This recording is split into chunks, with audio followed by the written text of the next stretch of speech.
I would like to thank the organizers of this conference because it comes in timely and it offers the opportunity for us to skill our leaders, to equip them, to share experiences and even challenges so that you know that leadership is not just about being at the top but also it exposes you to certain challenges. So as we talk about stewarding leadership, and power this morning, stewarding power and authority, it is very important, first of all, for us to get to appreciate what exactly is this power we are talking about, what exactly is this authority we are talking about. So when you look at power and authority by way of definition, you find that power is that ability or capacity to directly influence the behavior of others during the course of our leadership. And when you look at authority, authority is the right or power to command and exact obedience. So it's about exerting yourself. So as leaders, are we thinking about how we can manage to navigate between managing this power and authority? Because we have leaders who are managed by power and authority. I was reading a book recently about why great men fall. And in that book, it highlights just three: power, money, and sex. So, as leaders, we need to be very, very mindful on how we even manage what is called power and authority. Because leadership is the ability of an individual or a group of people to influence and guide. Are you able to influence and guide others who are your followers? Are you able to influence and guide members of an organization, society, or a team? Because we see that leaders are supposed to be having both the power and authority. And we have seen that power is that ability to influence or control. And authority is that right to make decisions or command. But how do you use that power and authority has a great bearing on your success as a leader. How are you able to use that power and authority? I will share my experiences slightly in the middle of the presentation, but it is very important for us to appreciate, first of all, what exactly is this power and authority we are talking about. It's about how the team perceives your influence. As a leader, how do those people you're leading perceive you? What do they say behind the scenes about you and your leadership style? Are you influencing them positively? Or you're saying things you are not able to demonstrate or act? So it is the relationship between that power and authority that defines who an effective leader is. A leader that can guide and influence their organization positively is basically whom we are referring to as that effective leader. While power involves exerting control, authority is built on your personal relationship and how you are able to earn respect from the people you are leading. Are you able to help others foster a trusting environment under your leadership, authority, and control? Unlike power, which often relies on control or coercion or authority is rooted in a leader's influence, his respect, and his formal position. There are leaders who, when they walk into places, people want to run away. And there are leaders who, when they walk into places, people are running after them. They want to listen to them. They want to see how they do their things and so on. So authority is that foundation of effective leadership, which allows the leader to be able to guide his teams effectively without relying solely on force. We have seen leaders who also use the coercive power of authority. They want to use force. They want to manipulate the people they are leading. But what kind of leader are you offering out there? In any leadership role, the ability to inspire action through trust and integrity is what sets a great foundation for any leader. I believe that after this conference, if you're a leader, you'll begin to examine yourself and see how you can come up with inspiration for the people, build trust, and be able to lead and steer your teams with integrity. That is what will set you apart and make you different as a leader. A leader who understands power and authority can be able to balance his influence in respect to responsibility and ensure that he leads with purpose and integrity also. So when we talk about leadership, power and authority, it is very important for us also to understand the concept of stewardship. Who is a steward? For us in the Constitution, it says that we hold positions of responsibility in trust of the people. Meaning that we are just representing them in these big offices. We are representing the people whom we are leading. So when you look at stewardship, it basically ensures responsible use of that power and authority. It fosters trust, respect, moral integrity within the teams and organizations. So stewardship is basically that careful control. It's the responsible management of the power we are given. In order for something to be entrusted in one's care, someone has got to present himself as a steward. How are you able to handle that power, that responsibility, that big office you are entrusted with as a leader? As Deputy Inspector General of Government, my responsibility is basically to sanction arrests, investigations, and prosecution of corruption-related cases.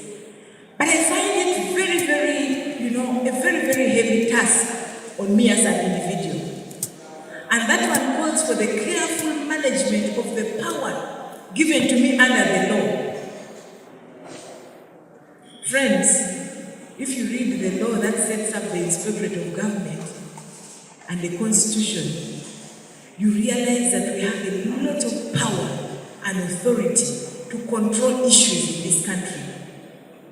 Can you imagine that even me, I can sanction arrests? I can direct that this meeting be ended now on suspicion. So what does that call on me as a leader to do? That means I have to navigate through carefully, think through the box, apply these powers cautiously within the law, and think about the implications of my directives, of my decisions, on how I manage this power and authority. We have seen people who abuse the authority given to them. They misuse that power. But as leaders, we're supposed to be carefully navigating through, thinking about the implications, because every decision you take has got its implication. So as stewards, we're supposed to be that person who is able to manage this power, to manage this responsibility very well, because you are the original owner. You are expected to be able to manage this power very well. So if we are to demystify what we call stewardship here, we see stewardship not just a mere responsibility, holding responsibility or entrusted power, but it is responsibility that comes with that entrusted power. How do you manage it? It may not be spelled out by the entruster. Sometimes the one entrusted has to figure out how to make the beneficial purpose of the trust given to him so that everybody is happy. Are you able to steward this power very well so that everybody out there is happy with your responsibility as a steward of power? And how do you do that? We basically do that by building trust and credibility. With a position or title, almost everything comes with power. But there is also that ability to be able to direct that influence, to influence the behavior of others. Because authority, similar to power, is perceived as somebody who is able to manage, to control, to navigate through and bring harmony among the people he or she is leading. So when we look at building trust and credibility, leaders who steward power effectively are able to build credibility as well. Because leaders are supposed to be able to build relationships, to improve on teamwork, and build strong teams with unity of purpose. An example of a leader I will look at here is Dangote, who started very, very small, but today he's employing thousands of people. And if you just Google and see where he started from, you will look at his leadership journey and get to see that he started as a humble person. He did not just impose himself wherever he went. He started with humility. He consulted with people. He built strong teams around him. He started with just a little money and he was able to come up with something big. There is another component of power to consider. While one with power and authority may be able to influence others, it's important to have the credibility aspect. Are you able to have and build on that credibility? Because from a religious perspective, you find that power without credibility is illegitimate power. And authority without credibility basically would end up destroying trust. So we need to build that power and authority and build that credibility and trust as well. So when we look at leadership, you find that in order to be able to steward power and authority, we've got to build trust and credibility. We've got to be exemplary leaders. We've got to set a positive example. How do we set a positive example? By walking the talk. Are you able to direct people in your direction by walking the talk? You're supposed to be role modeling for others. Can people look at the way you do things and say, me, I want to be like Jacob? Or I want to be like Hannah because of the way she's handling her affairs. We're supposed to be a role model, to model the way for others to see. Leaders are often mirrors for their teams. Are they able to see something about you and want to be like you? Like for instance, I'll give you an example. Me, I set a standard. I make sure that by 7 o'clock, I am in office and working. So the people whom I'm leading, the directorates I supervise, you find 6:45. People are arriving and locking in and getting into their offices to begin working. By 9, people those who are going to court as prosecutors are ready to go. Those who have meetings are ready. And we have set the tone.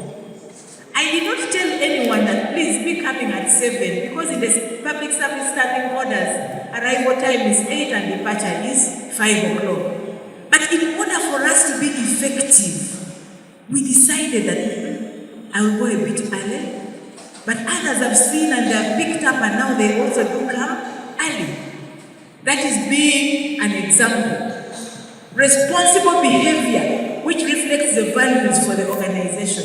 What kind of behavior are you portraying outside? There are leaders who are quarrelsome these days. They are quarrelsome and everybody will not want to be even associated with them. But they are leaders anyway. So what kind of leader, what kind of behavior are you portraying? Today people are compromising standards here and there. There are leaders who, because they are leaders, they want to use their leadership positions to begin having affairs, sexual relationships within their institutions, within their different spaces. What leadership qualities and values then are you portraying out there? Responsible behavior reflects values of the organization. Because once you do that, then you've tarnished the image of the organization. or the different spaces you are in. Leaders also impact on culture positively. You establish ethical norms which others basically will be able to follow. How do you be a leader who stewards power and authority? We have created a collaborative environment. What kind of environment do you create around you or with the people whom you're leading? Good stewardship empowers team members rather than controlling them. Are you able to empower the teams you're working with? Are you able to delegate that power and say, please, you handle this while I'll be away? Those who have come from TZ, can you say, you'll be handling this responsibility while I'll be in Uganda attending the African Youth Leadership Forum? Can you give that responsibility so that someone also tests that power and is able to learn? Because in so doing, you'll be training someone else to take on responsibility from you. Are you looking at empowerment over authority? Can you use your position to groom other people? Like personally, I know that my term of office as Deputy Inspector General of Government is not forever. It surely will come to an end. But have I mentored and trained and skilled some people who may be able to take up the responsibility in the future? That means once in a while, I make someone also test the power. If I've been invited to Nairobi for a meeting, I'll say, no, let my director go and attend this meeting and represent the institution. And in so doing, I'm training her, I'm preparing her for leadership position. I am also inspiring her and motivating her. Here in our country, when someone boards a plane to go to another country, even if it is abroad of Nairobi here, it is very, very impactful in the life of that person. I'll tell you a story. One time, I was working with the Minister of Transport, Works and Transport, as policy and legal advisor. And I had an assignment to do in Soroti. We were working on an MOU between the Minister of Defense and Minister of Works over the usage of the hangar where they service aircraft. And the permanent secretary said, no, you get a DM of 3 nights and go to Soroti, complete this task and come back. And I joked, I told the permanent secretary, why should I go by road? And yet Soroti Flying School has got aircrafts. Remember, it was a joke. But my PS was able to call the chief flying instructor and told him to arrange to pick me from Entebbe here and take me to Soroti and bring me back. So I was able to go to Soroti in the morning. I did my work, and by 4, I was back here. Friends, that motivated me. I went a mile ahead in doing my work. Instead of coming to office at 7:30 or 8, I started coming to office at 6:30 because I knew that the office valued me, wanted me, needed me. I kept on asking, who am I to fly to Soroti in a twin engine? It was a very, very big thing. And it motivated me so much. So I don't know what it is as leaders that you do to motivate. It's not just about money or allowances, but it's about creating that conducive environment. The conducive environment that allows the teams to do their work. Good stewardship empowers team members rather than controlling them. It encourages collaboration, ideas. When you organize a meeting like this, people will be willing to generate ideas and share their views openly because of the leadership style and approach you have brought on the table. The outcome, you will have higher engagement, and then you will have also high morale. How do you encourage innovation and growth? As leaders, are you able to foster creativity? Because when we share authority, again, we invite new perspectives. We get to get new ideas. We have open environments which lead to greater innovation and development. People are able to come up with new innovative mechanisms to help you in your leadership roles. We have seen companies thriving on innovations, on new innovations, and improving and growing from small companies to big companies. So as leaders, we need to think about encouraging innovation and growth. And innovation and growth is not about taking life as usual. And there are some creative mechanisms you can employ, institute in your leadership. What is it that you're doing different from the previous leader when you took over office? What is it that you pledged to do differently from your predecessor? And this is about bringing in creativity, coming up with new innovations, coming up with new methods of doing things. And then as leaders, how do we navigate challenges? Because if we are to steward power and authority, we need to have a special approach towards dealing with challenges as well. There is no leader who leads without experiencing challenges. Even me at times I feel I'm seated on a time bomb, but I keep asking, how can I navigate this? How can I come up with workable solutions to be able to come out of these problems? One, we have to make sure we have effective decision making. Can we take prompt decisions as leaders? Many young leaders today, when challenges come in, they want to postpone. Remember that a challenge once postponed is just like a time bomb because it can explode. So it's better you confront the issue squarely. A steward understands the implications of their power. Because once there is a difficult situation, everybody under you is looking up to you for solutions to the problems. What if students want to strike? For those who are guild leaders, they are organizing themselves to strike. Do you just run away?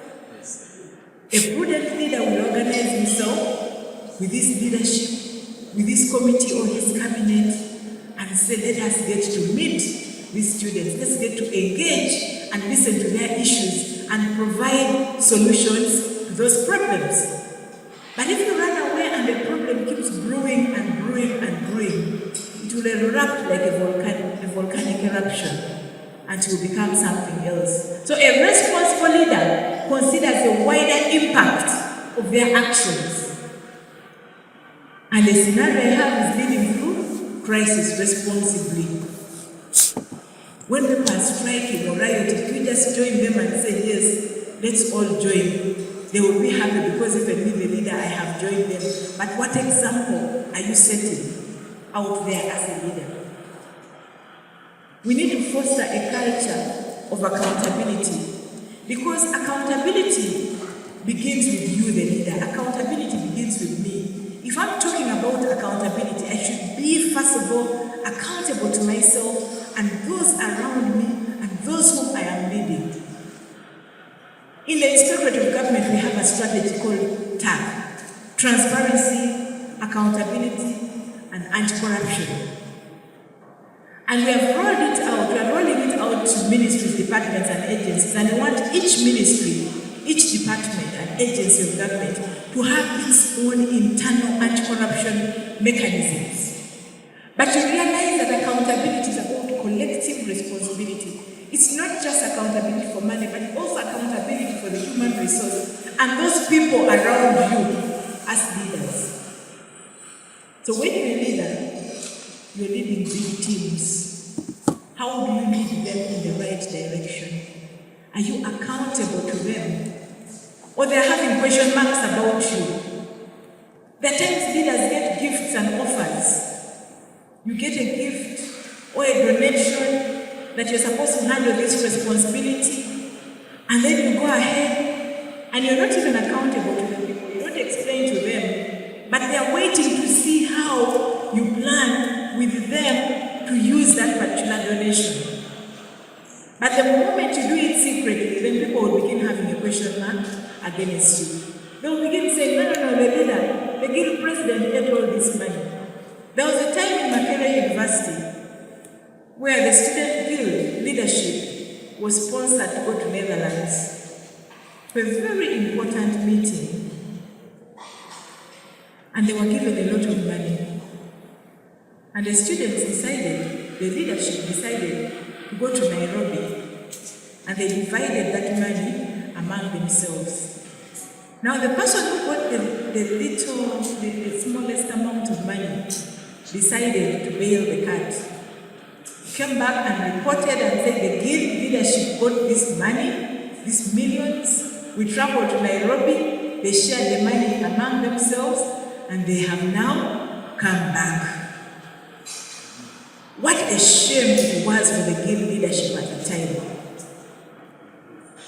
But the guild leadership was shielded by his cabinet, and people were just whispering.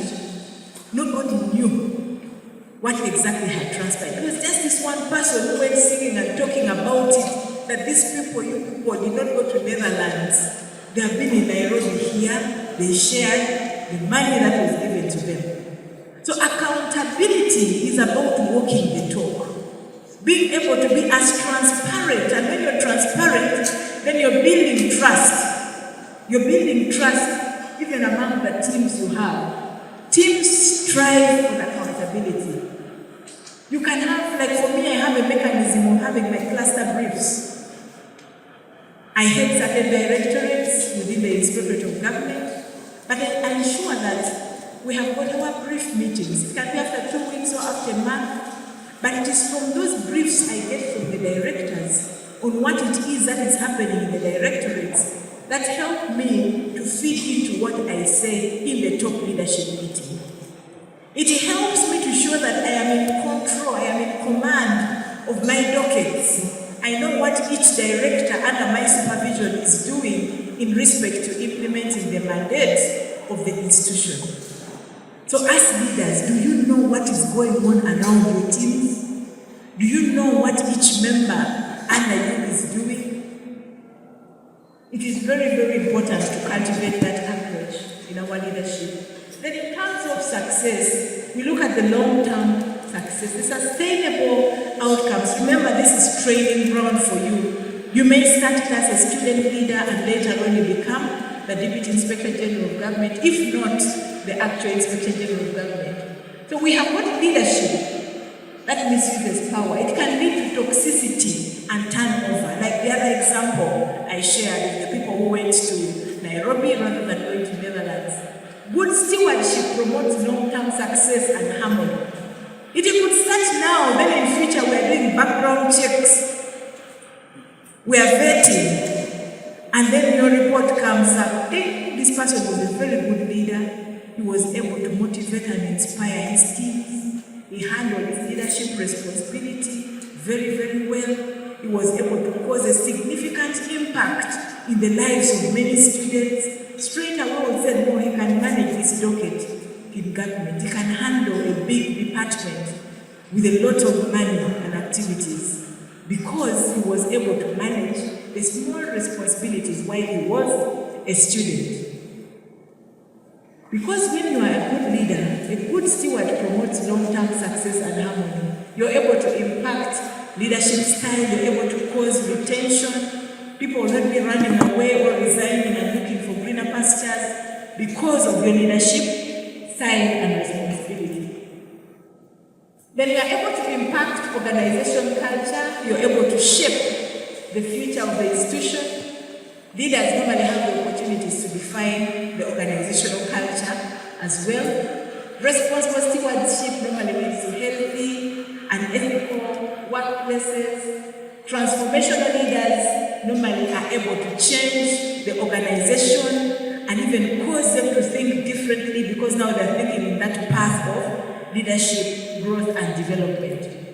So when we talk about leaders, as guild council, or guild presidents, or different leaders in your different spaces, you realize that your role basically rotates around acting as a bridge between the entire student's body and the university administration. And this is a very, very serious task as well, because if it is not done with clarity of purpose, it can have a great impact, not only to the lives of the ones you're leading, but also even to the entire life of the leader. A short while ago, I was telling someone my story, that for me, my leadership journey, while I was at the university, many years ago, began when I wanted to be Secretary of Campus Affairs. I wanted to be Secretary of Campus Affairs because I was a non-resident. I was a non-resident, and if you're Secretary of Campus Affairs, then you're given a room in the Hall of Residence, and I belong to the Steward Hall. So I knew that if I'm elected and made Secretary of Campus Affairs, automatically I will have a room. And I was not looking at the leading aspect. I was looking at getting the room. So I moved around campaigning. And every time I spoke to the students, they actually believed in me. Now, on the eve of the elections, I was wearing this very smart borrowed suit, and I'm there walking along the street between Lumumba Hall and Mary Stewart, going for the final campaigns. Someone came driving his car and splashed muddy water on this borrowed suit. Now, my leadership journey died along the street there. Because I said, now how do I go to speak to the students with a suit that has mud? And it's a borrowed suit. What if the owner sees it? What is she going to say about this situation? So the leadership journey ended just around that pothole. But I did not allow that ambition to die in me. I was able to examine and review myself. I looked at the intention I had for being a leader. And I was like, I think God was not happy with this intention. I wanted to be Secretary of Campus Affairs so that they give me a room in the Hall of Residence. Not because I wanted to lead anybody, but just to get the benefits that come along with the leadership. So leadership is a privilege from God for us to impact the lives of others. Your leadership style is very, very significant, especially in shaping the teams and determining their success. It's also vital in determining your personal growth and development. Mine did not end along that street. I had to pick up my pieces. So when I went to law school, I decided that no, because that thing of Secretary of Campus Affairs did not work at the whole leadership, I think I can try it here within the School of Law. So I then got to campaign again to be organizing secretary, Okiria Law Society. So I campaigned and spoke, and I made a commitment with God that surely if I'm voted in as the organizing secretary, I will serve and make a significant impact in my responsibility. So indeed I was voted, and I became organizing secretary, Okiria Law Society. And within that first year of leadership, some people came and approached me and said, we want you also to be the vice president of the fellowship of the Christian Union, the School of Law Fellowship. And when I took on that responsibility, I now learned how to balance political leadership and the Christian leadership. I was able to navigate through and know that, well, as a political leader, these same Christian values which apply to me should apply on the other side as well. And those are the values you find also in the Quran, the Muslim values. And those are the values today we are referring to as the national values. Because in those values we are talking about integrity, truthfulness, honesty, respect for humanity and the environment, walking the talk, being patriotic, loving your country and loving the people in your country. So you cannot be a leader when you don't love the people. Personally, I began as an introvert, someone who thought about me, myself, and I. But later on, I got to know that if I am really to be a leader of impact, I have got to embrace this aspect of opening up to the people. So there are certain qualities I then brought in, and those are qualities of servant leadership. Many a times, when leaders you know. But as a leader, we should be open to serving others. Are you able to serve other people? Or because you're a leader, you sit back and say, well, for me, they are supposed to be serving me because I am their boss anyway. So there are certain characteristics or qualities of servant leaders. One, a servant leader is one who listens carefully to what is being said and not said. A servant leader should listen in before he takes action. You should pay attention to that inner voice. Reflect on it. What is it that people are saying about you out there? Are you making significant impact? Are you able to listen in and take action on the basis of what you've heard? A servant leader is also empathetic. He listens in with empathy. He demonstrates acceptance and understanding. Are you able to understand? Oh, you're the one who says, "Awe nyamaza kwanza." You keep quiet. Let me first make my point. A servant leader should be that voice of hope in an institution. Should bring healing to those who are hurting. Should recognize that people may come in with broken experiences and suffer emotional hurts. You could be there as a guild leader or prefect, and one of your committee members or the people below you has lost a dear one, a parent, a sister, a sibling. Do you just say, well, sorry about that, we will pray for you? Are you able to mobilize teams quickly to go and stand with this person at the back? Are you able to listen in and give this person some bit of comfort and counseling? Are you able to listen to this person's pain and hurting? Are you able to take it in? I know of leaders also who, when they listen to other people's pain, they go when they are also feeling pain. They go with a problem shattering themselves.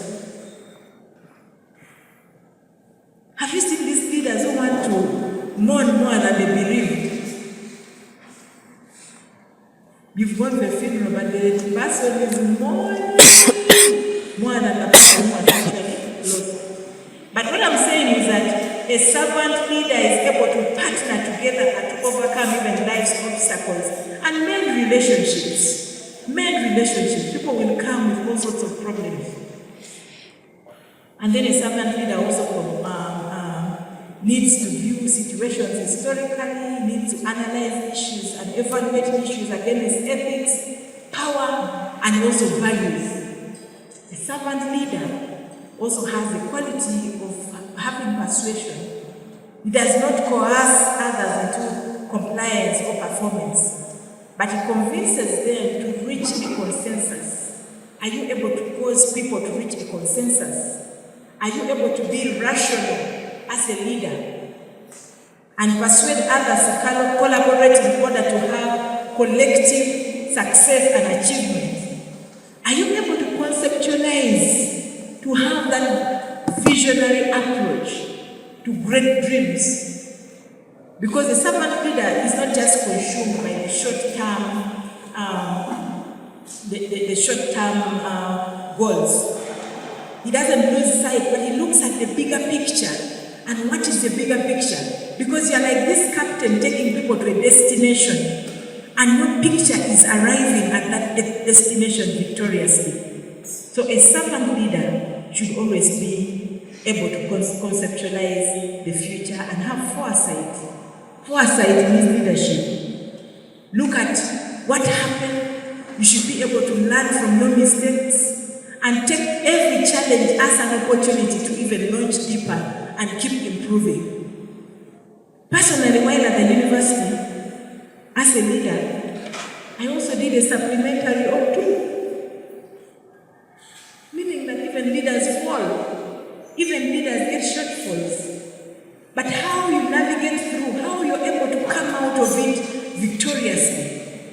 Are you able to collect yourself and go back to the drawing board and think about how to come out victorious, how to improve and score very good grades? A servant leader should always have that foresight. You should be conscious about making ethical choices to avoid future failure.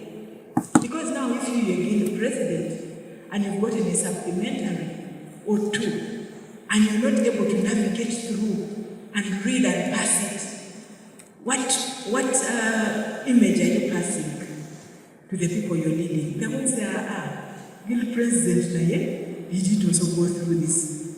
So if it is difficult for the guild president, then who am I? So you should be able to be exemplary and set the tone.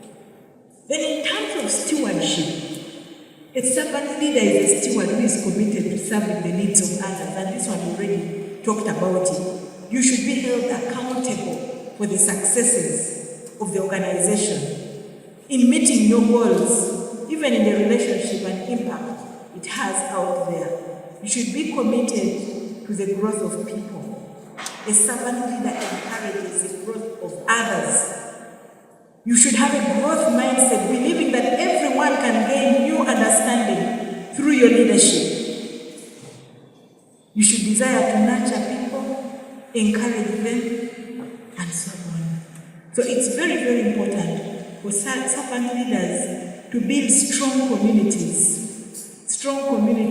in order to connect with people, with an institution, in order to build on that support from one another, and find a sense of belonging and promote unity of purpose. A servant leader draws people together and forms strong supportive networks as well.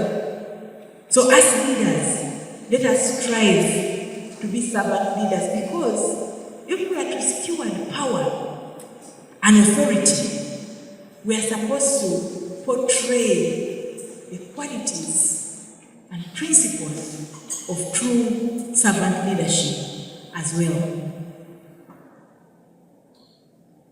From Random's House Dictionary, a person charged with the responsibility of managing another person's assets that have been entrusted to his or her care is that steward.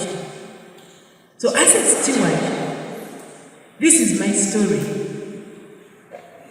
I got to appreciate the significance of stewarding power and authority as a very, very crucial concept in leadership, particularly as a university student who was preparing to enter the professional field as well.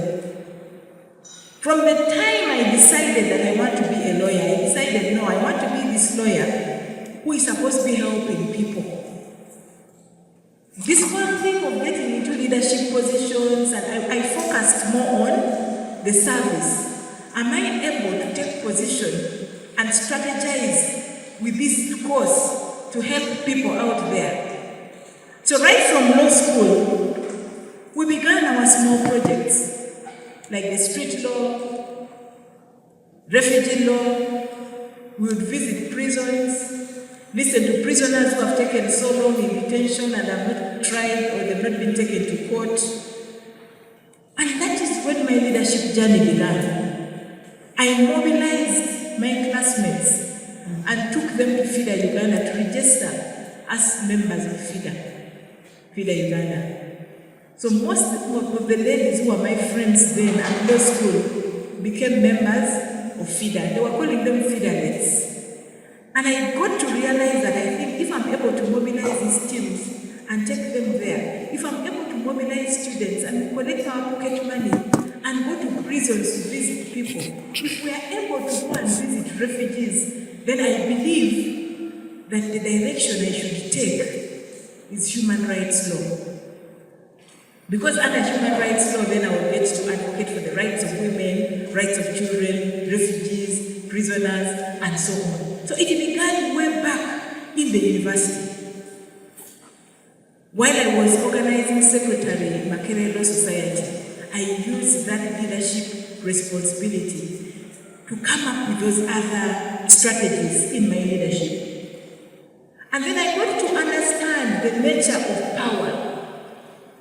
I read widely and familiarized myself with a different form of power. I got to know about democracy. I got to know about autocracy. I got to know about the details of dictatorship. I got to know about the benchmarks of democracy. I started reflecting in the civics I taught. I don't know whether it was civics or social studies, where they say the democratic government is government of the people, for the people, by the people. I said, if it rotates around the people, then I should be at the center of this rotation and be able to see how I can organize the people, manage affairs of the people, advocate for the rights of the people. So I got to read widely about leaders. I read about Nelson Mandela, I read about, and later on I got to begin reading the John Maxwell books on leadership. I read quite widely. And you know, when you read, you get to widen your knowledge, your knowledge base. I recognize that power should be used ethically and responsibly, because as a leader, I have a duty to act in the best interest of the people, in the best interest of the teams I am leading, and in the best interest of the institution I am leading. And then on leadership by example, which we have already talked about, I tried as much to demonstrate integrity and transparency in my actions. So when my staff observe that ethical behavior, they are more likely to follow suit. And I have not had cases of instances of my staff getting involved in compromise and so on. Although in every basket of fruits, of course, there are few rotten ones. But I have not seen that bit. I have seen people who are there serving the institution with integrity and diligence. In the aspect of accountability, I take responsibility for my decisions and actions when I'm transparent and about successes and failures, because it builds trust among the teams. So I communicate openly. If we are having a challenge in an institution, I would rather come out openly and communicate to my teams about that challenge openly. Then taking responsibility. If there has been a mistake somewhere, for those of you who have heard me, you may have heard me even apologizing to citizens openly, where they are lamenting and saying, the inspectorate is not helping us in this area, we have not seen the inspectorate of government. Take responsibility and say, well, there is a shortfall here, we have had challenges internally, we are very sorry. On behalf of the inspectorate of government, I am truly sorry for this. We take responsibility. Going forward, we look at how we can improve on that particular situation. I'll give you an example. We had issues of people complaining that there is no feedback. They bring their cases and complaints, we sanction and investigate, but we don't give them feedback. So they don't know where we are with the case or complaint we are investigating. Others are saying we take forever to get back to them. So we decided to come up with a client's charter. Basically, to clearly provide for what are the responsibilities of the institution in taking care of the clients. And we now have a call center. And we are pledged to get back and give update on progress of each case we are handling in the inspectorate of government. So that is my story on the aspect of leading by example. And I pledge that my leaders also, the people I'm leading, my teams also pick from that example. Then empowering others. It is very important to delegate authority. I've learned to share power with the teams. Like I told you, this power is not for Pakalas. I will be there for a short time, and someone else will take on the responsibility. Just like the country, we have had deputy inspector general of government, different ones. So my responsibility is just for the time such as this, while I hold that responsibility. But while I'm holding that responsibility, I should be in position to empower others, to share that power with teams and members, because empowerment leads to greater engagement and fosters a culture of collaboration. It helps build and equip other leaders for future leadership. Then nurturing leadership skills. I have had an approach, office mentorship sessions, to encourage my peers to develop their own leadership abilities. We've had mentorship sessions with the teams I'm leading. Of course, we started very small with just the directors. When the directors shared with the managers said, no, we also want to be mentees. When the managers shared with the supervisors came on board. So now we have a big team and we do have the mentorship sessions. In the mentorship sessions, we look at different thematic areas to do with leadership and how we can manage our tasks better and have a significant impact in the institution. When you lift others, you enhance the overall effectiveness of your team. Friends, there is nothing as exciting as taking people to the top of a mountain. 2 years ago, I went with my family and climbed the mountain of Moses, Mount Sinai. But while there, I also got to learn that it's also called the mountain of Musa. Because at the peak of that mountain, there is a chapel and there is a mosque. So the mountain is a holy mountain where Moses received the 10 Commandments from. And I went there with my family, and for some reason, while we were climbing that mountain, it had not snowed for like 10 years. But on that day, the snow found us right up there. It had been cold before, but not with snow. But it snowed so heavily.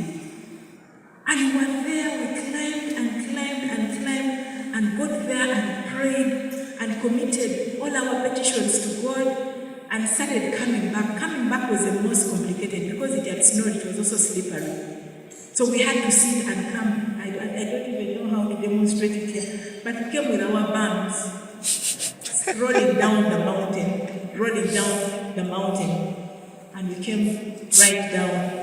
But it was so fulfilling. Why am I telling you this story? As leaders, there are lessons, great lessons to learn from mountain climbing. It is very exciting to take people up. How many hands are you holding to help them climb?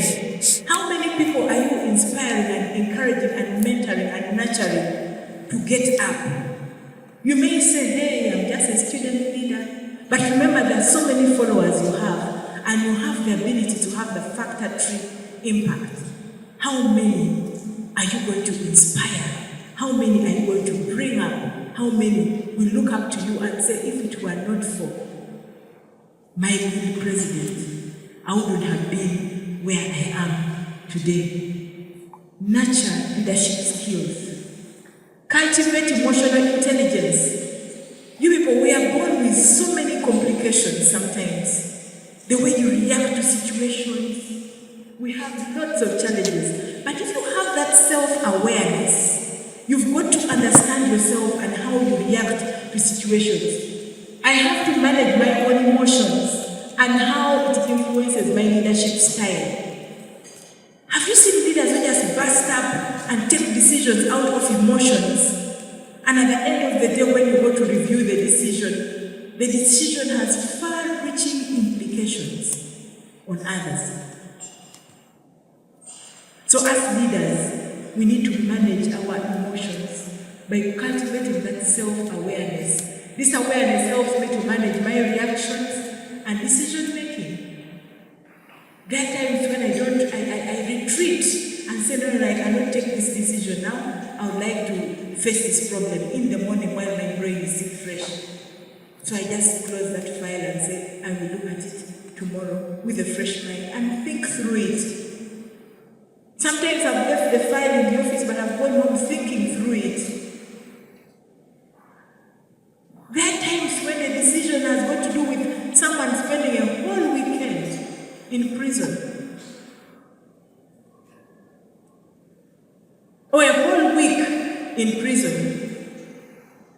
because you know my decision on that matter has got implications. What about if the person was falsely accused and now there he is in prison? What is his family, his immediate family thinking about it? What about his children? Okay, what about the people he works with? What are they thinking about the fact that this person is in prison on allegation, on a matter that I've got to dissect and investigate thoroughly and make a decision on? So I think we need to have empathy as well. strive to understand the experiences and perspectives of others. And how do you do this? By consultation. Growing up in law school, we were taught that a lawyer is not that person who knows the law, but a lawyer is a person who knows where to find the law. Of course, we find the law in libraries, but we also consult with others. Even in practice today, I still consult. I thought it was recording from here. I send text messages, I read my former classmates, but how should I deal with this situation? I keep consulting. And when I consult and get ideas, people may think, Patricia is extremely clever, bright, but I'm picking ideas from here, from there, from the teams I work with, from the different task forces I am leading. I'll tell you a story. I was taking the responsibility of handling the revival of the airline while I was in the Ministry of Works. And I had not done aviation law, neither had I gone into detail with transport law. I had to quickly run around and consult, and I built a team of experts and worked within that team and managed to handle our tasks victoriously. And people were saying, Patricia has done it. But it was not me, it was a team I built around me. Amendment of laws is so complicated in this country. But I remember we handled the Civil Aviation Amendment law within 2 weeks. I ran around, I camped in First Parliamentary Council in the Ministry of Justice. With humility, I was able to humble myself, talk to the director of First Parliamentary Council, sit in her office. She gave me her computer. I sat, we reviewed, we amended, we changed, we edited. We took the thing to Parliament, we ran around, it came from Cabinet. 2 weeks, the law was passed. And in the ministry, people were saying, oh, Patricia, it was not me. It was the teams I worked. Are you able to acknowledge the effort of the teams around you when you achieve success? The people who do the actual cooking to bring that to accomplishment. Empathic leaders normally build stronger and more cohesive teams. We are able to recognize others. We practice active listening. I engage with my teams. I listen to feedback. It fosters a sense of belonging. Also, it helps me to make better decisions. Then acknowledging contributions. Do you acknowledge the contributions of others? Like you heard me talking about the teams I have worked with to achieve certain outputs. We need to recognize the input of others because it helps us build a good collaborative environment and encourage more open communication.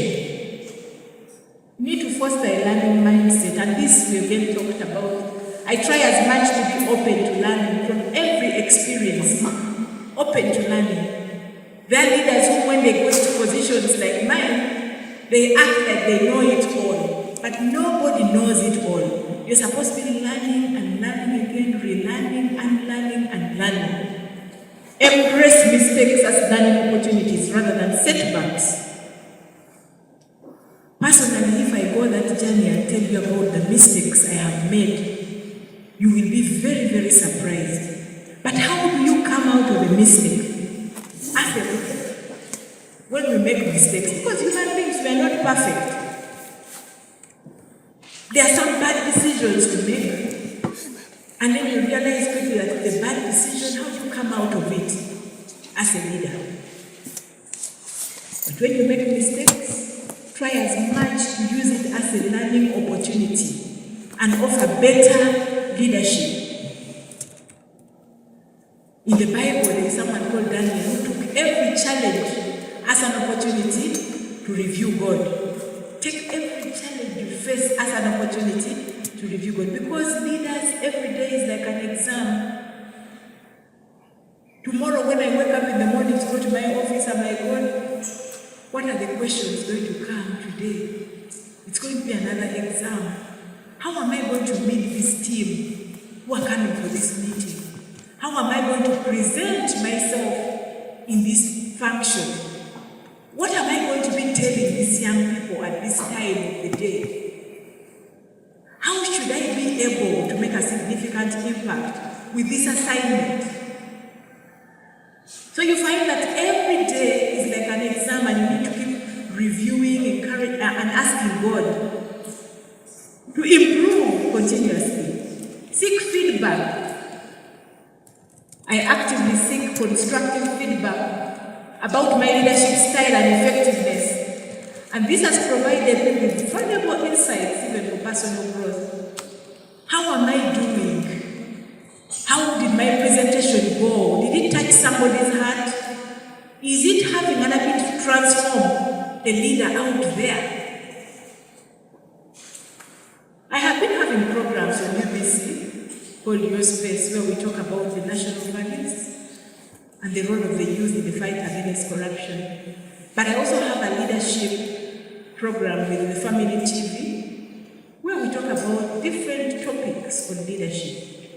Leadership and navigating through difficult situations, leadership and integrity, leadership and complicated decisions, leadership and so on, balancing work with family, and so on and so on.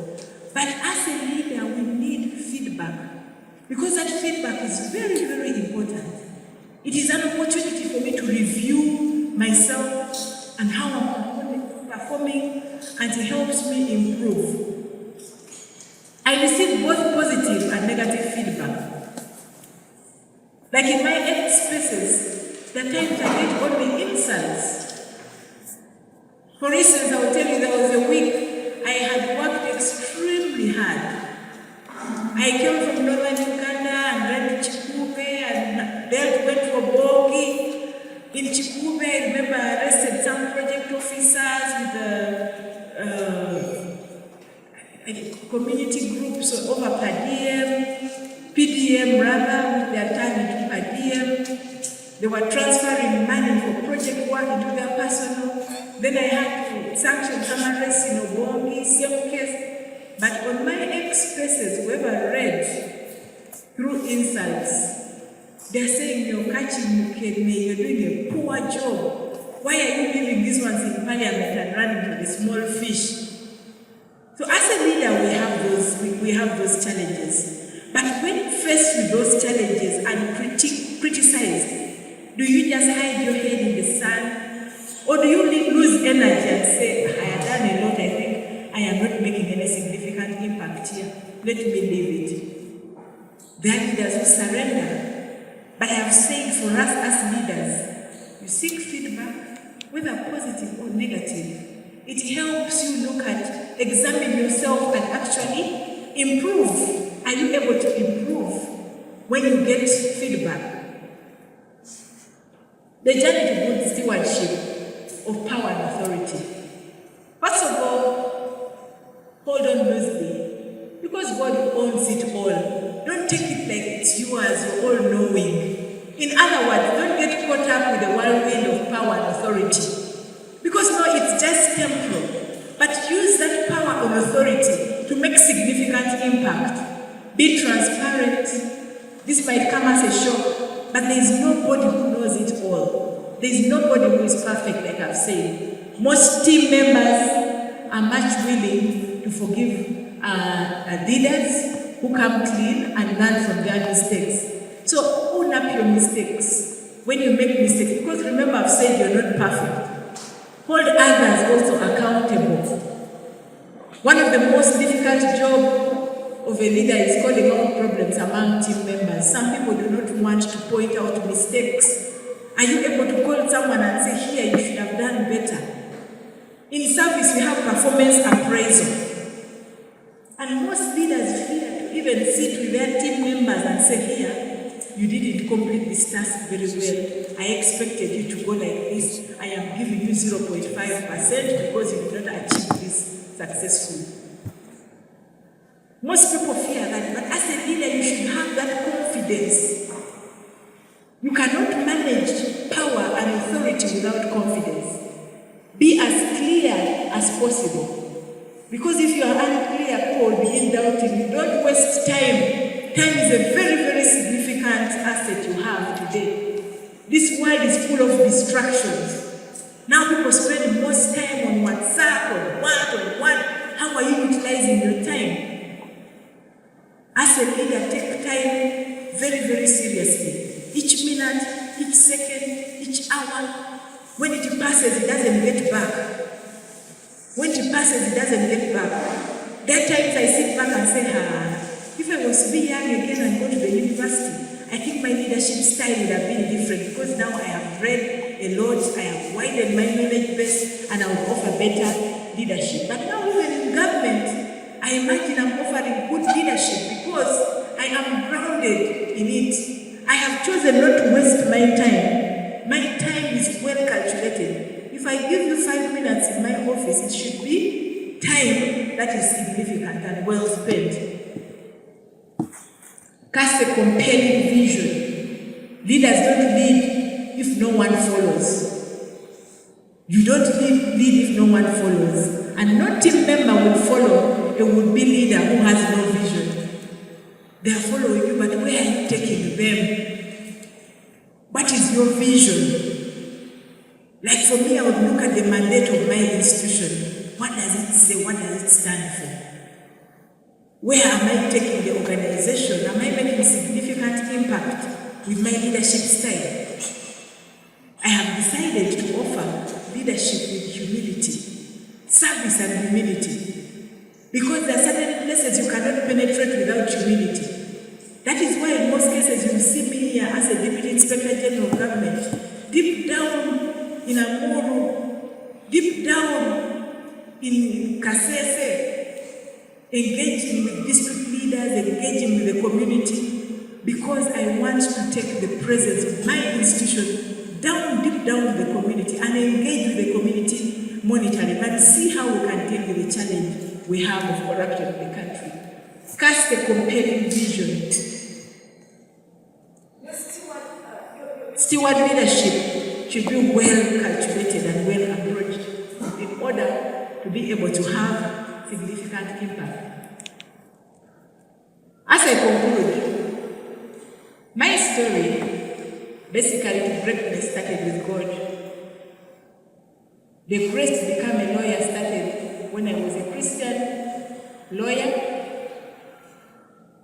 It started when a certain group visited my school, and I got inspired to become a lawyer. I later on got inspired to join that group. And that group is the Anglican Youth Fellowship Choir. It's a singing group. And here I stand also, I'm also a musician. I can sing for you a few songs, if asked to. Yeah. It was also a journey of resilience. It was a journey of resilience. If you follow my record track, I remember I repeated senior 6. I don't know how many people have done masters in senior 6, but me I did. I first did senior 6, and the grades I had could not take me to law school. But I had 15 points, remember, plus our 1.5. But my peers laughed at me. How do you go to repeat with 15 points? But I went to repeat because for some reason I was given an O in literature. And I got an O in literature not because I was stupid, because I was even the one who was discussing for people literature questions. And the people I discussed for, apparently some of them got A's and B's. So I don't know whether the person who marked my paper was annoyed or did not like that number, the examination number, or just didn't like me. I don't know. But I got an O in literature. I don't know whether, well, I still ask myself questions about it. But remember, God's timing is always the best. So I went and repeated. Maybe I would have no story to tell you today. But it costed me a whole year, remember. But when I went to repeat, I was able to realign myself and reorganize myself for this journey through law school. And I went through law school, both as a musician who was involved in Anglican Youth Fellowship Choir, but also as a law student. It made my journey quite interesting and significant because I was able to work with discipline and hard work. I would never permit the privileges of my power and authority to get into my head. Remember, I represented service and humility. Humility takes you very, very far as a leader.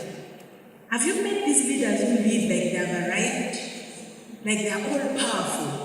But a humble one will still go and consult with the teams and say, but how can we manage this situation? And many times when you come to my office, you find me consulting. I'll call my directors and say, Director, how do we deal with this problem? How should we handle this situation? But if I present myself like I know it all, then I don't think I'll be able to offer good leadership. So I never allow my privileges and power and authority to get into my head. I always put my work first and make sure I work hard with excellence. For every task and assignment, I try as much to give it my best shot. I always put my work first and make sure I do it with excellence. Even now, I strive to be the first in the office. I try to be the top in every assignment. But of course, with that approach, sometimes you may find problems with your peers, with your groups. When they see you excelling, they'll say, but why is it that it is Susan? Why is it that it is her who is writing the best legal opinions? Why is it that it's her work that is being praised? Why is it that it's her who is always scoring very good grades in this assignment? But that should not pour cold water on you. When you find yourself excelling out of hard work, of course the glory goes back to God, and it also gives you exposure to even rise higher and higher. So when you have that distinction and striving to be the best, each day I ask myself, how can I be better than I was yesterday? How can I be better than I was last week? How can I do this assignment better than I did it last month? And that is the propelling factor. I look at serving at best. And then I pay a lot of attention to detail. I try to pay a lot of attention to detail. Some people, when they're given work to do, they just do it carelessly because they know that another eye will look at it. But as a leader, you need to be very keen on paying attention to detail. I'll end with my story. When I finished law school, I don't remember sitting on the streets that there are no jobs. Of course, I used to hear rumors that there are no jobs, but I didn't experience that thing of there being no jobs. Because for me, one of the lecturers identified me through my works while I was in the Law Development Center. And my research was excellently done.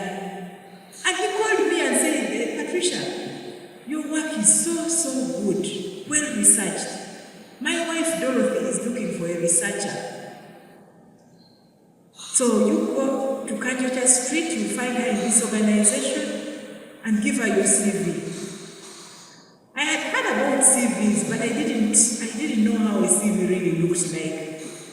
So I sat down and I said, what's a CV? What's a CV? So I scribbled something down by hand. I didn't have it typed. And then I went to Kajota Street to look for Dorothy. Now, Dorothy was the late wife of the late Speaker of Parliament, Honorable Jacob Olanya. So when I met Dorothy gave me another contact that you go and look for someone called Bani Afako. He's with African Rights near Nile Hotel. So I went to Nile Hotel, I looked for the address, I managed to get the place, I met Bani Afako, and he subjected me to a simple interview. He asked, do you have a CV? I said, yes, I wrote something down here. CV. He said, no problem, you come, you're going to start work tomorrow. And I was given a big office with a desk. I was like, hey. And I was called a consultant. I Law Development Center, and here I was. Friends, every day I was signing for 50,000 shillings. 50,000 shillings. I was just reading documents, analyzing, and as and when human rights atrocities happen in any part of the country, I would be sent to those places, and then I would write, research, write my opinions. And so for 6 months, I was getting 50,000 shillings every day. So you can add up. In the second month, I had a car. And my friends would meet me and say, but Patricia, is she a thief, or how come she's already driving? And after 6 months, the job ended.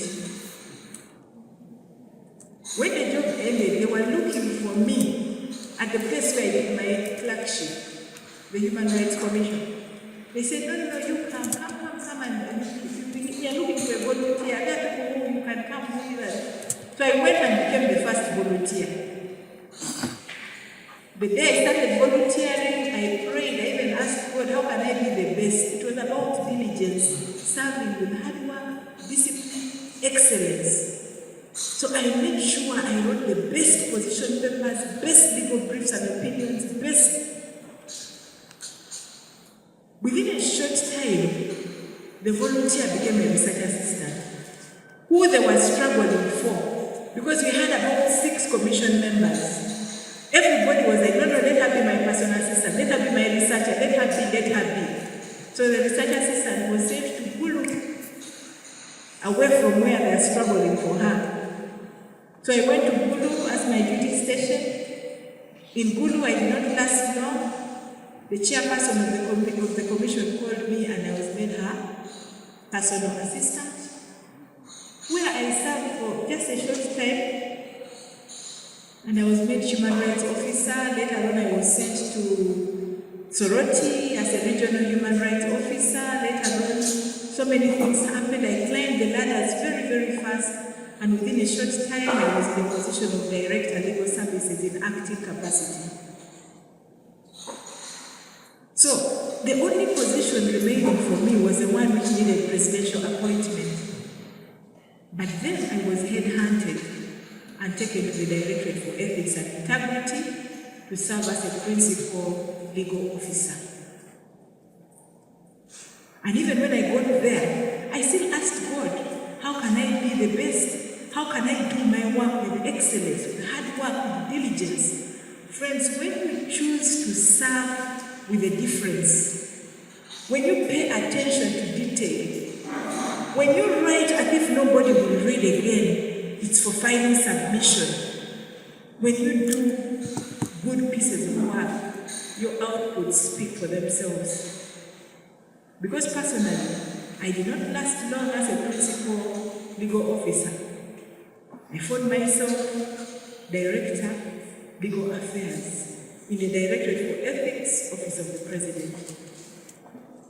And the amazing bit of it is that while there, within a short time, I think for about 5 years, I was able to draft laws and policies to do with integrity and ethics. I was able to draft values, the national values we are talking about. I drafted them myself. I was able to have a significant impact. Policies like the zero tolerance corruption policy you hear about today, the national anti-corruption policy, the anti-pornography law and others, the Leadership Code Amendment Act. And I did this not knowing that with time I would be implementing these laws and policies.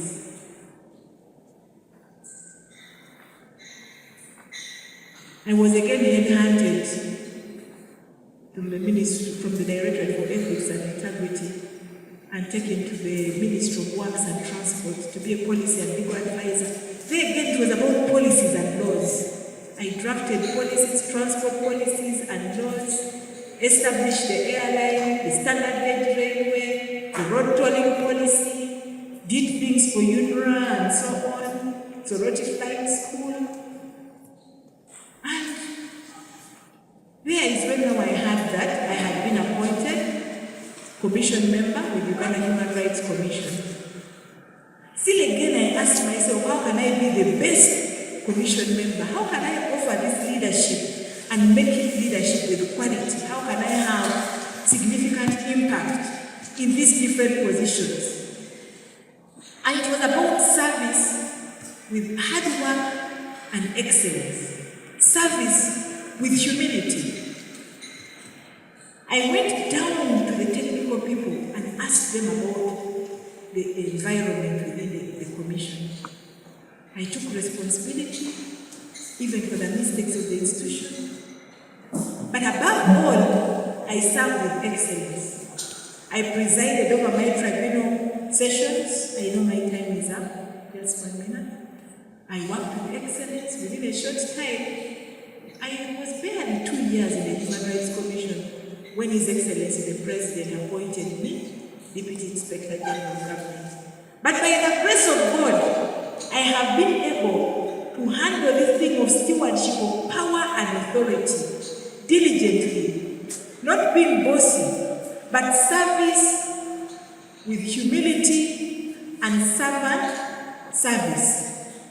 So as leaders, my advice to you is use your positions to inspire, to motivate, and to serve others. Use your leadership to build and contribute to an accountable, transparent, and corrupt-free society in which everybody would ideally be valued. So thank you very much for listening to me. I said this all for more than my country.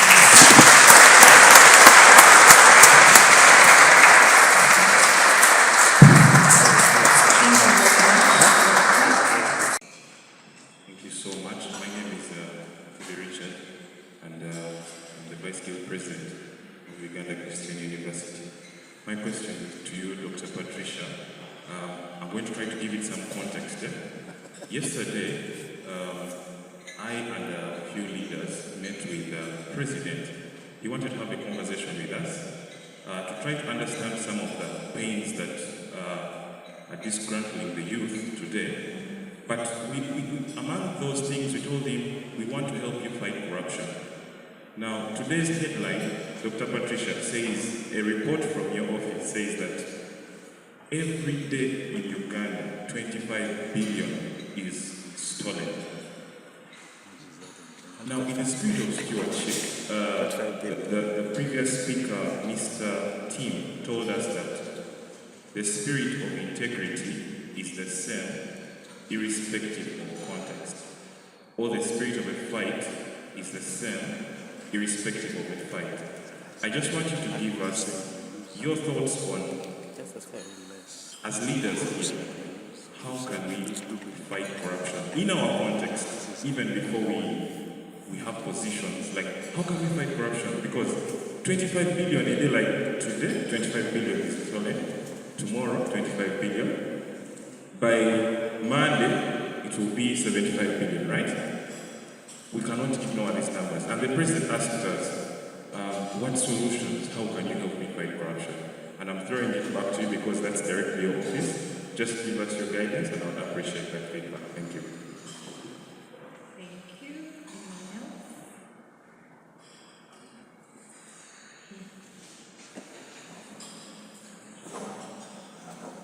Okay, good afternoon. I'm Francis Lolo from Kenya. Tharaka University President. My question is a straightforward question to Dr. Patricia. And as the Inspector General of the Government of Uganda, how do you balance the need for authority in enforcing accountability with the risk of overreach? And what strategies do you employ to ensure that power is exercised transparently and justly in Uganda? Thank you.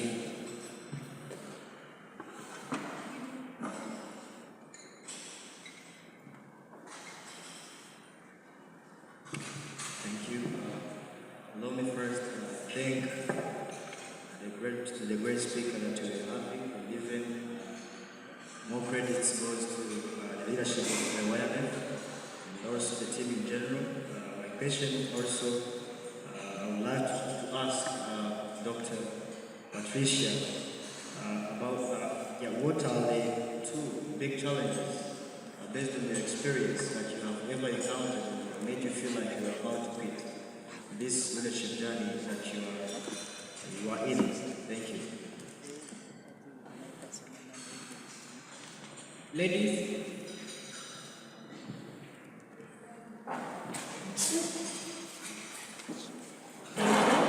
My name is Joy Abela from Kenya Jaramogi University.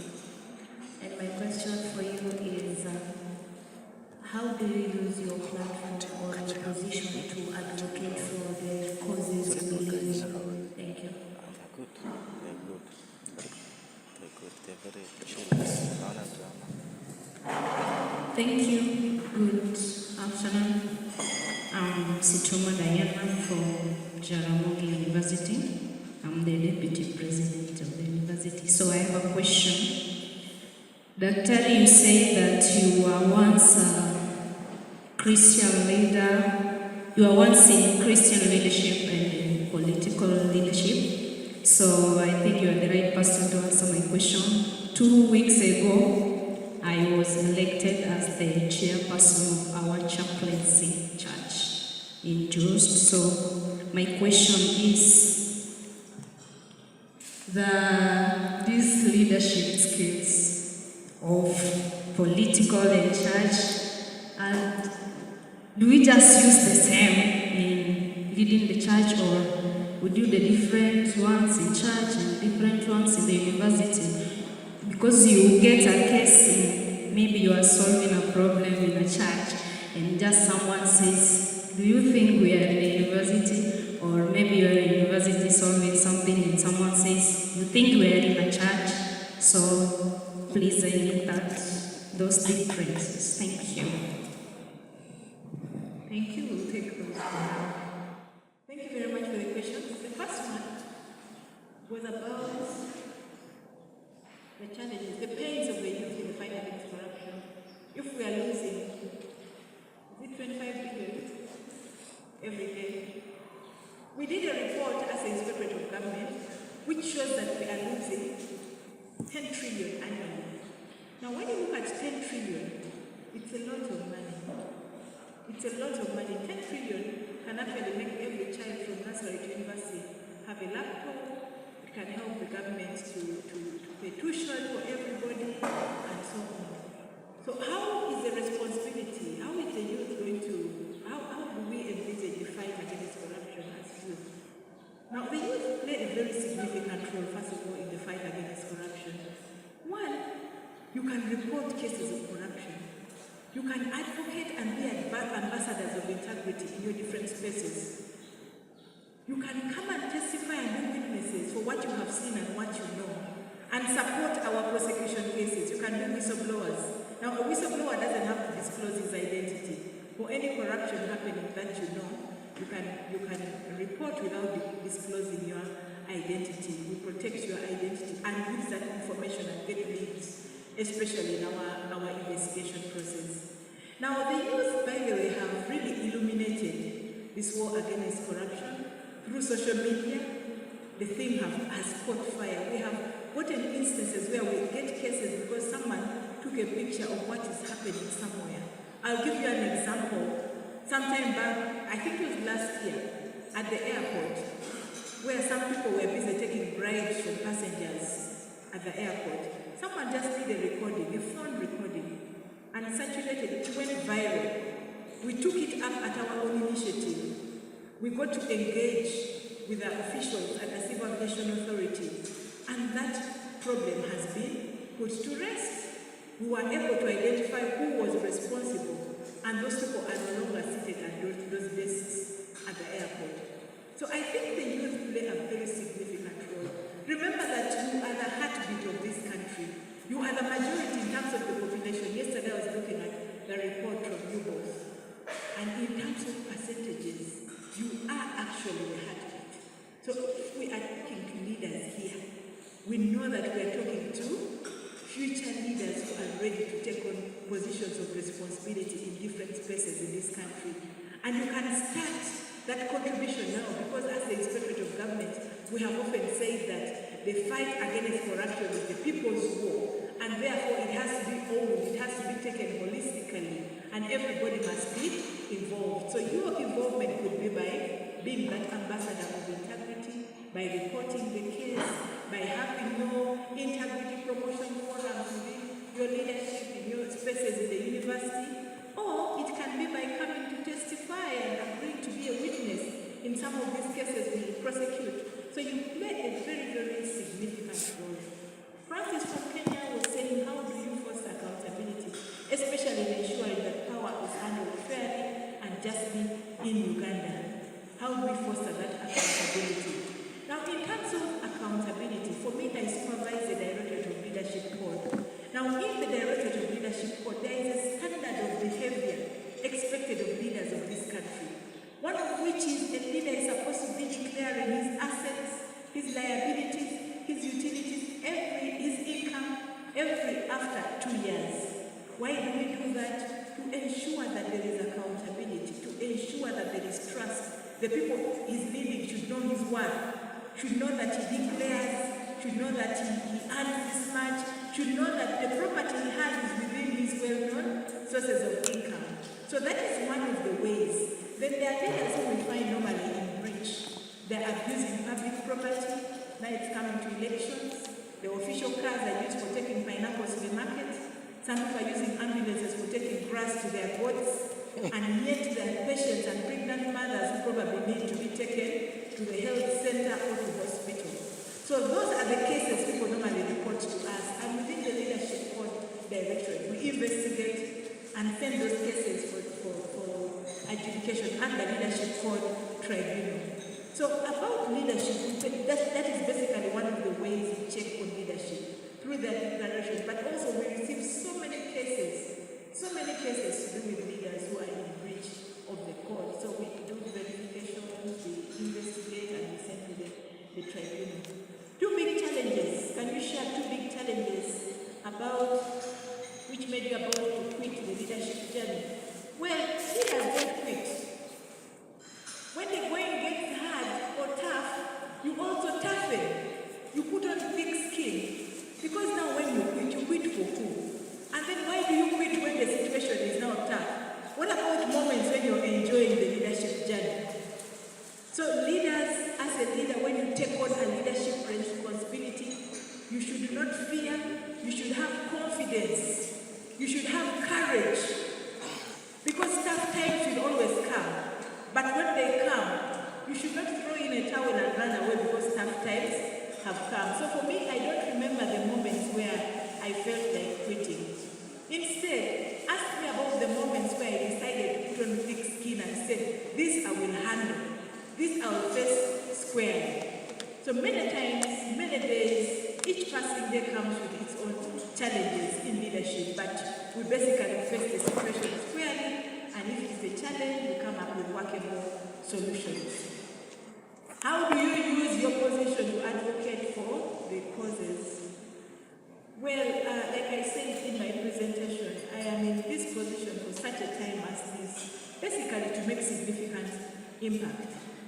Advocating for causes, each time I'm called upon, like to share in a conference like this, I come and share my journey, I share my story, my experiences, and give you some of the leadership nuggets which can help you as a student leader now, which you can apply even in the future and help you to become great persons. Like I've told you my story about service with humility. By the way, I'm writing a book.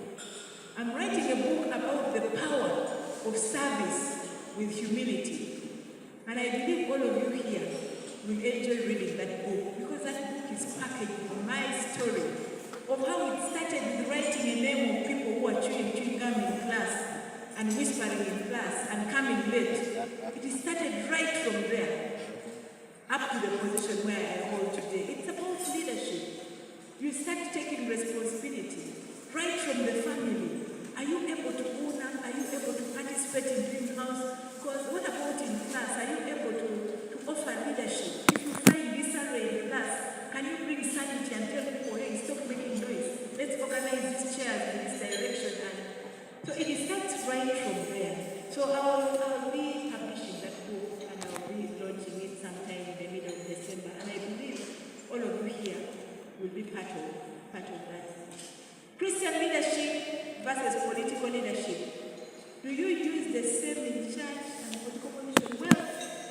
the leadership principles you apply while in that position of responsibility as a chapel prefect or leader in the Christian circles or Muslim circles.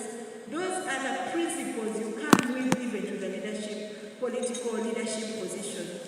Because for me, I have decided to look at my profession as my mission ground, and that is where I stand to advocate for the values of integrity, of responsible leadership, of honesty, of humility, of social responsibility and service beyond self. So I think you should be able to draw the line and know that while I am in church, doing the church responsibility, then I will unpack the Christian principles from the Bible. While I'm in the mosque, I'll be talking about those values originating from the Quran. While I am in the leadership position, the political position, I will be coming up with a mix of those values which apply to the contemporary political situation in leadership. So it is still those same values. Because it is the same Patricia who is holding that leadership position within the Uganda Christian Lawyers Fraternity and talking about the Christian values. And those are the values I use when drafting the National Ethical Values Policy. There are 10 values there. And those values are the ones which I am using even while doing my work today, while I'm tracking the values and engaging with the youth. I'm talking about the integrity campaign. How can we offer leadership which is exemplary leadership? How can we make significant impact out there as leaders? Whether as a Christian